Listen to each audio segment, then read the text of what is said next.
Hello, everybody. Welcome to Canadian Islander Fan. I thought I'd do a little special edition here. Uh, my take on what it's like to be, what does UBS mean to a Canadian Islander fan? Well, I'm going to tell you what Belmont means to me. So, uh, I guess you kind of you have to stop and go back to the beginning, don't you? So, basically, I've been in love with this team since day one. Well, maybe just a couple of weeks after day one, but pretty much, well, the first year anyway. So, uh, yeah, I've watched things progress, and throughout time, what I got to witness was a fantastic Stanley Cup run by the Isles, and all my memories about the Coliseum. Didn't really start seeing the Islanders a lot on TV until the 75 run up here in Canada because basically back in those days, we were just getting a Wednesday night game and a Saturday night game. That was all there was for the week. And yeah, unless the Isles were playing a Canadian team, there was no way I was going to be seeing them. But after 75, then they started all of a sudden showing up on Saturday nights against Montreal and Toronto and that. So they started getting a little bit more exposure. And I remember getting to see the Coliseum, especially basically mostly in 1975.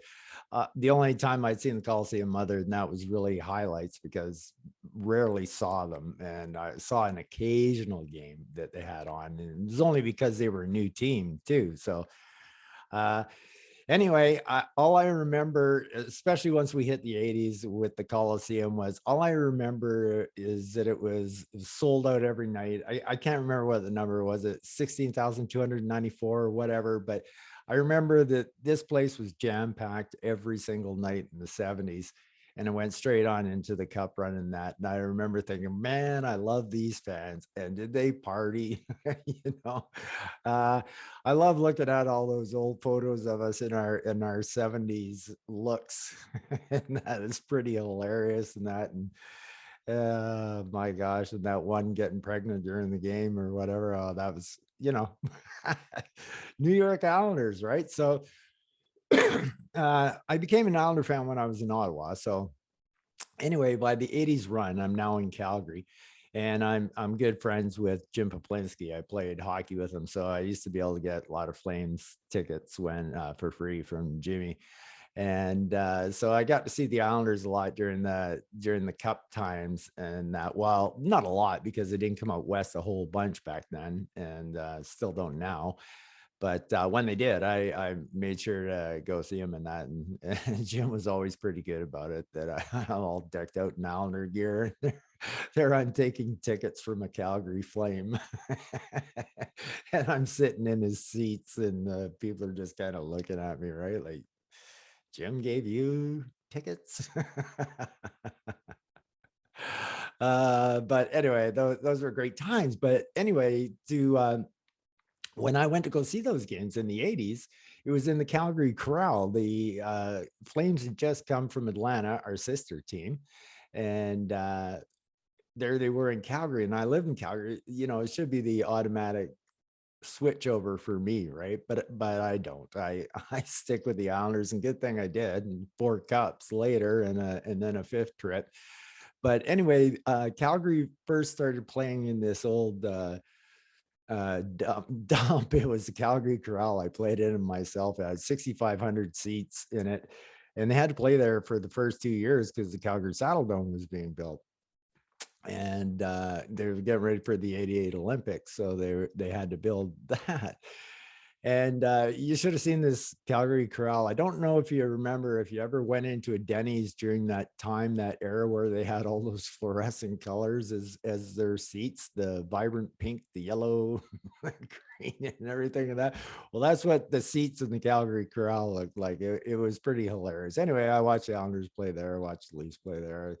So but anyway, I guess my whole point of that thing is so the Saddle Dome starts getting built, right?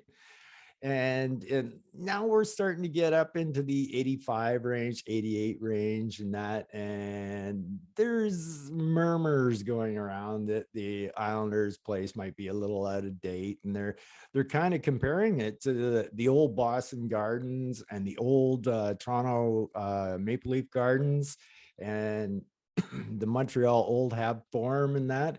And it was in that category, right? And now like the Flames had a brand new arena in that. So now we're getting into the 90s. And I'm going like, man, we really need to get an arena. And we're now there's some real talk about it in 95. Like we need an arena to be able to exist, because we had we had all that stuff going on back then with SMG taking all our revenue from the concession, so that our owners didn't make any money, so they wouldn't spend any money. And so I'm going like, okay, this guy is basically telling them we need a new arena, but still nothing happens, right? And we go through it all with we have a fraud who's going to change the franchise for us. We have the Four Horsemen. Oh, that was horrible. And in the meantime, the old barn just keeps getting older and older, and we suck in the mid 90s, and on comes the Wave jersey, and that it's just it's a shameful time to be a New York Islander fan, but I stuck through it through thick and thin. And so I knew in 95 when I seen how bad we were getting stripped, when owners were trying to sell Palfy and all that crap that was going on. And then with Garth manipulating the cap floor. I mean, it was genius on Garth's part. It's exactly what the boss asked him to do, and he delivered in spades. Now that move is being used right now by us trading Boychuk. I mean, people are using that move all the time now. So Garth was a bit of ahead of his time on that one, but for us Islander fans, it sucked in a bad way. And so it started to become the point of, hey, we need a new arena or we're not going to survive. And then we started to have to go through relocation scares and everything like that. And I'm like, oh my God, what are we doing? What are we doing? What are we doing? And then finally, the referendum shoots our arena down. I go, we're screwed. And I'm thinking to myself, if this team leaves, wherever they go will be my new favorite team. And I couldn't believe that it was actually going to happen. I never really did think it would be. And then, of course, Charles comes out with the ironclad 25-year Barclays contract. And I'm kind of happy about that until I see the ice conditions and that. And then it's just like, what the hell are we doing here? We got a score clock at the blue line. We've got some people in the arena that can't see one end zone. They have to look up to the clock to be able to see what's going on. It's like only the Islanders. So, all right, I know I'm making this a really long story, but for me, it was very important for me to see the barn. I needed to see the place where Nystrom scored that goal. I needed to see that place that I'd watched so many times. Even the same place, it was called the Mausoleum, when like 4,000 and 6,000 fans were going there, and I was getting worried about the team, and I'm going, please get us a new arena. So anyway, as a Canadian fan who lives on the West Coast, like I'm feeling this, and I'm living and dying with it, and going through all this crap. I started on AOL message boards where I finally met real New York people, and I got to talk to them in that, and I've been going through this for the last 25 years with just talking to people on the internet about us trying to get a building. And so Barclays is just an embarrassment. And then it's the plastic pipes, and the ice is brutal, and it causes Tavares an injury at the end of the year. I think it caused Clutterbuck an injury. Like, the ice was killing our team. And the games were unwatchable. It was like a bouncing puck. And I'm going, oh my God, is this ever going to end? And so anyway, even though through all of that, it was very important for me to make it out to New York. And I was very fortunate. I'm with a bunch of guys on a message boards that I've been with over 20 years and counting. And anyway, I decided I was going to make a trip before we did actually get a new arena. And there was rumors that, you know, Belmont was going to be happening and that, and it was getting close. It was getting real close. So one of my buddies on the message board, Mark, thanks for getting me out there when I did. Anyway, Mark found this great time and he messaged me, and without even hesitation, once I looked at it, I said, oh yeah, there's never going to be a better time, because I was trying to decide whether uh, I should hold off to that last year, which would be the next year, but who knew COVID was going to hit, right? So anyway, I know I must see the barn, and to me that's most important. And I get out there January, just as the first bunch of COVID cases are being reported in New York.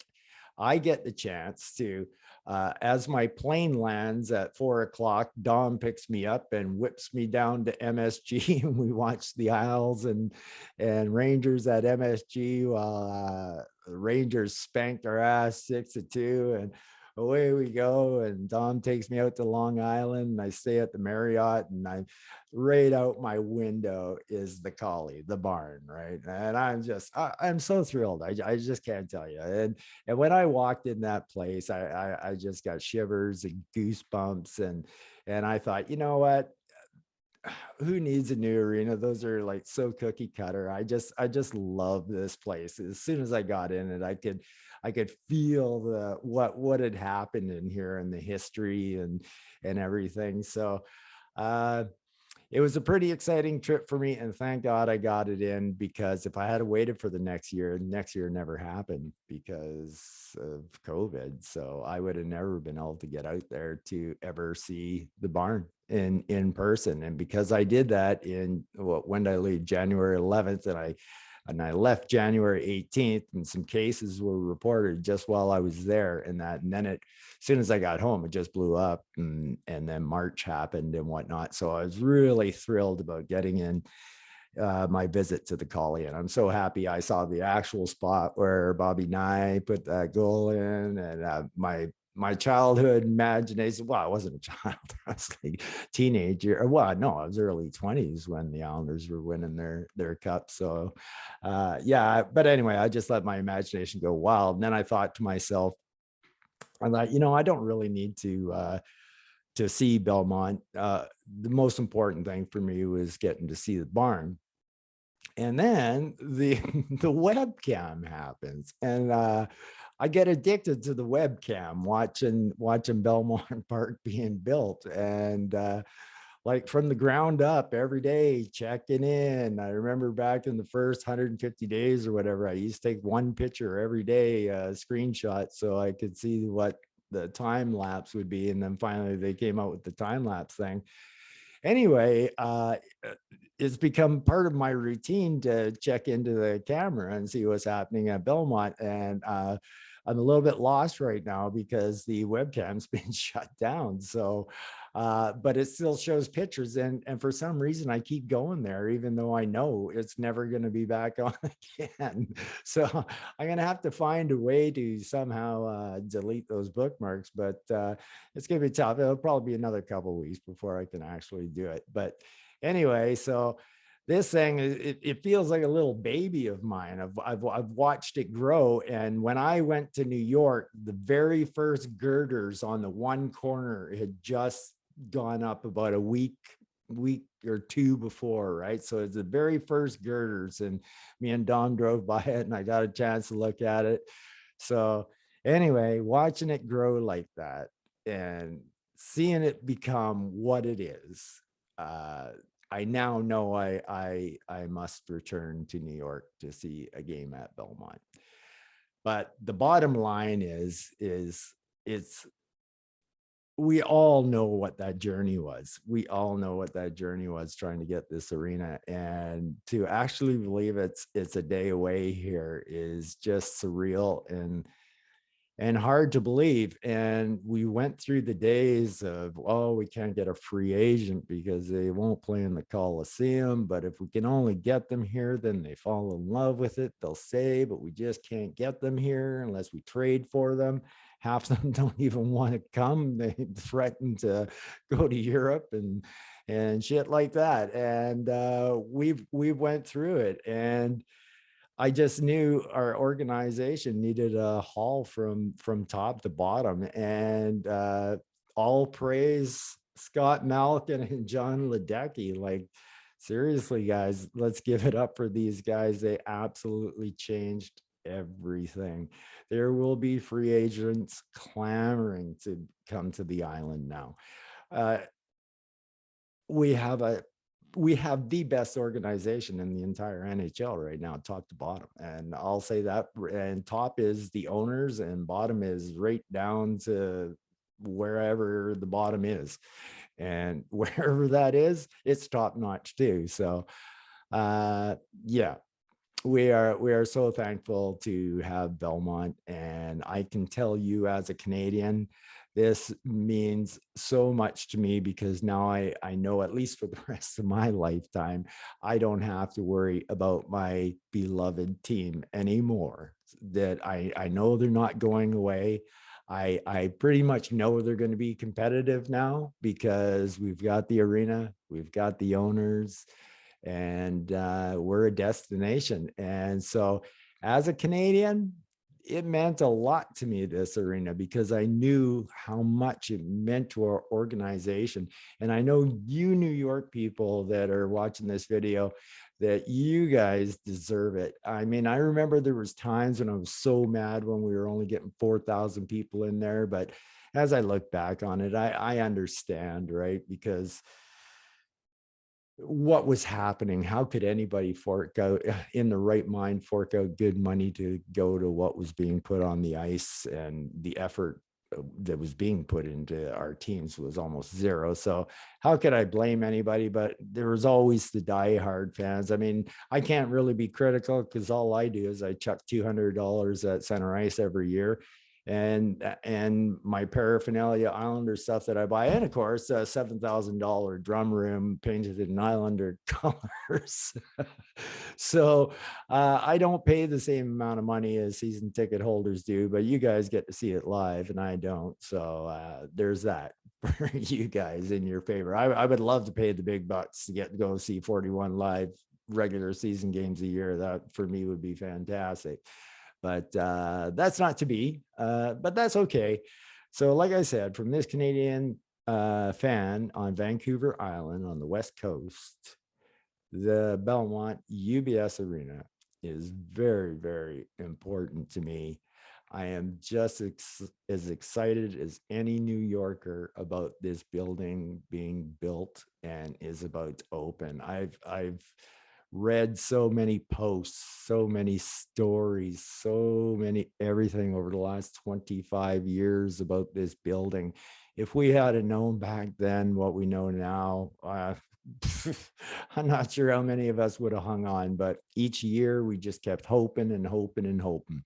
So anyway, yep, the UBS Arena is big time important to this Canadian, I'll tell you that. So anyway, that's what I got. I thought you might like a Canadian's perspective on what we go through being Islander fans, and that wall in the arena is dedicated to people like me, even though I don't have a group here in Comox, but I know there's other people out there like me, and they're getting together. Who knows, someday maybe there will be one in Comox and we'll have our little insignia up there as well. So I bleed orange and blue just as much as anybody, I'll tell you that. That's for sure. All right, so thanks for sticking around and listening to my story. So I hope all you guys take care out there, and peace out.